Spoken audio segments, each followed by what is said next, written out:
Okay, I was browsing YouTube just now and I saw this.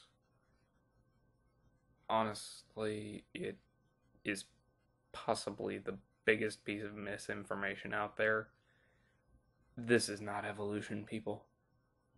This is a travesty. A big thank you goes out to Gavazdov for bringing this movie to my attention and for providing so many links to other videos like it. I'll get to them later. But now let's deal with this one. First off, Eric Hovind defines science entirely wrong and claims that this definition is from the Webster Dictionary. He is a villain to rival Snidely Whiplash for doing so. Here's the actual definition. I'm not going to read the entire thing out loud, but it's the state of knowing. Knowledge is distinguished from ignorance or misunderstanding, or a department of systematized knowledge as an object of study, something as a sport or technique that may be studied or learned like systematized knowledge. A knowledge or system of knowledge covering general truths or the operation of general laws, especially as obtained and tested through the scientific method, or such knowledge a system of knowledge concerned with the world and its phenomena. See, it's all a lot more complicated than what he said. Then our good friend Snidely goes on to mystify cosmic evolution as the origin of time, space, and matter. Here's the actual definition, which is also a little more complicated than what he said. Are you noticing a pattern here? Then he says that chemical evolution is the evolution of all the chemicals we have today. And now he's just making stuff up. Because what he's referring to as chemical evolution is actually nucleosynthesis, which is how all the elements get formed from lighter elements, like hydrogen and helium. There is no such thing as chemical evolution. Then he defines stellar evolution as evolution of the stars and planets. That doesn't even really mean anything. How the hell do planets and stars evolve?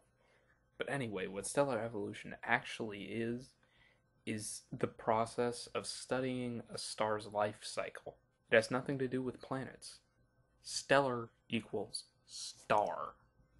Yeah, basic English here. It's not that hard. And he's making up words again with this organic evolution thing.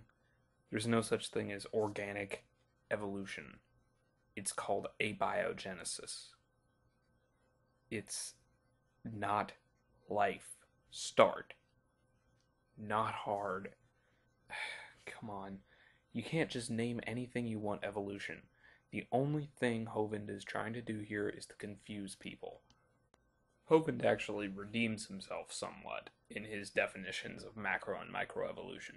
They're actually pretty accurate, but where he goes wrong is in suggesting that microevolution is the only of these 6 types of evolution that has actually been observed. This is false.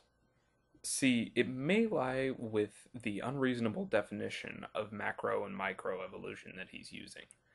Macroevolution is any species changing into another species, while microevolution is variation within the species.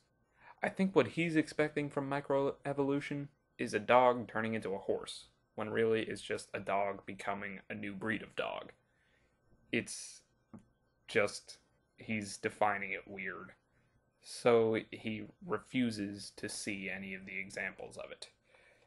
And he tries to use his definitions of all these different types of evolution to prove that none of them are correct, when in fact they all are. So, in short, don't listen to Eric Hovind. He's an idiot. The Wild Magic Out. Live long and prosper.